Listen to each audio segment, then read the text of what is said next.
ಆಟ ಅಂತ ಬರುತ್ತೆ ಅಲ್ಲೂರ, ಎಲ್ಲರೂ ಆಟ ಬಳಸ್ತೀರ ಮನೆಯಲ್ಲಿ. ಅದು ಆಟ ಅಲ್ಲ, ಅದು ಕಳ್ಳಾಟ. ಅದು ಫ್ಯಾಟ್ ಸಮಸ್ಯೆ ಅಲ್ಲ, ಕಾರ್ಬೋಹೈಡ್ರೇಟ್ ಸಮಸ್ಯೆ.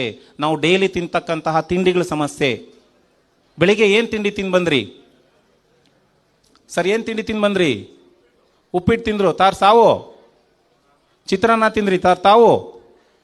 ಇಡ್ಲಿ ದೋಸೆ ನೋಡಿ, ಇದು ಯಾವುದೇ ಇರಲಿ, ಅವನೇನು ಹೇಳ್ತಿದ್ದಾರೆ, ಇಡ್ಲಿ ಹೇಳ್ತಾ ಇದ್ದಾರೆ, ದೋಸೆ ಹೇಳ್ತಾ ಇದ್ದಾರೆ, ಚಿತ್ರಾನ್ನ ಆಯ್ತು, ರೈಸ್ ಬಾತ್ ಆಯ್ತು, ಅಕ್ಕಿ ರೊಟ್ಟಿ ಆಯ್ತು, ಮತ್ತೊಂದಾಯ್ತು, ಎಲ್ಲ ಅಕ್ಕಿಯಲ್ಲಿ ಮಾಡೋದು.